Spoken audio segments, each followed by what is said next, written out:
Hey everyone, I just wanted to hop on here and say that times are tough right now, but we shouldn't be afraid to speak out. We need to stand up for those folks who really, really need it.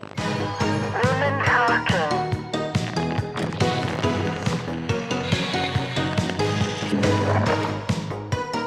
Rich people! According to the woke mob, they should be illegal. Billionaires are criminals, property is theft, capitalism is so evil, I don't even know the definition of the word. But when I meet Rory Gilmore on the battlefield in the class wars, will I be able to pull the trigger?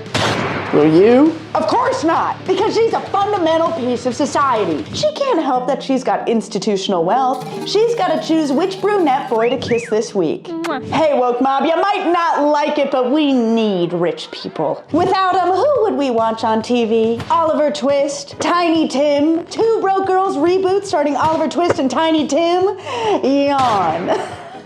We'll all be better off when we realize that we don't just need rich people to sway our political system for us. We need them for entertainment. There has always been a place in art, literature, and media for an obsession with super rich people. That inbreeding wasn't for nothing. They're fun to look at. Sue me! In fact, don't sue me because I am not one of them. Please subscribe. Sure, there was that super Christian teen mom everyone got obsessed with a couple thousand years ago. But even though that spiritual baddie was canonically broke, have you ever noticed that most paintings and statues will have her in a gorgeous gown with a crown and jewelry? Europeans took their greatest story ever told and thought, it would have been better if little mama had a Brazilian blowout. Oh, that's hot. Yet, there was one innovator who realized how to tap into that twisted little part of our brains that wants to watch the overprivileged all day long. That's right, Jane Horn Dog Austen. Janie A grew up in the time of the French Revolution. She looked at all of these new ideas about redistributing wealth and thought, what do the people want to read about? That's right, people with too many houses gossiping. Oui. Look at the plots of Jane I Need More Blood's novels. Pride and Prejudice. A hot, angry, very rich guy wants to marry a hot, angry, slightly less rich girl. He doesn't like dancing and she's shit at the pianoforte, so everyone thinks they can't get married, and then they do. Emma. A rich girl gossips about her friend's love lives so hard her rich ex-stepbrother is like, we can't get married. But then they do. Persuasion. A rich girl is told to not marry a guy because he's not that rich. He spends 8 years getting richer, and then they die. Just kidding. They get married. These are not people with real problems. Wake up! Reading a Jane Austen novel, watching a movie adaptation of a Jane Austen novel, watching Bridgerton is like working a service job and listening to your most annoying customer complain about their day. Oh, the mamas are being a little too interfering in the marriage mart. Your betrothed's estate is a half-day's ride from London. Well, I have scurvy. I'm crediting Austen with over a century of the genre I like to call stop whining and go buy something. From The Great Gatsby to Dynasty to the Empire Today commercial.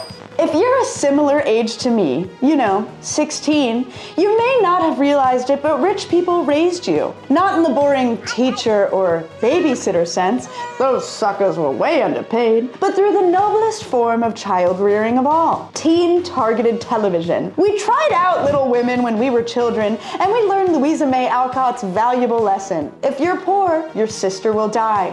We weren't about to make that mistake again with our TV. Look at those Gilmore Girls. For anyone that doesn't know, the show is about a mother and daughter who live in a town, and that's it for 153 40-minute episodes of television. Over 100 hours. Over 4 days of my one and only life. What an amazing achievement for the girls, me included. We could stray into more emotionally difficult territory. Hannah Montana was about the emotional turmoil of growing up with Billy Ray Cyrus as a father. But whenever it got too much, my girl Hannah would do a whoa back at her beachfront Malibu McMansion. She was fine. Now you, sounding stupid, might say, well, what about the Hunger Games? That wasn't very pro-rich people. And to that I say firstly, why are you speaking to me? Get the fuck out of my house. And secondly, if Suzanne Collins is so against the ruling class, why did she make the Capitol look amazing? No one came out of Catching Fire like, you know what? I wanted another hour in District 12 following Prim's new career as a nurse.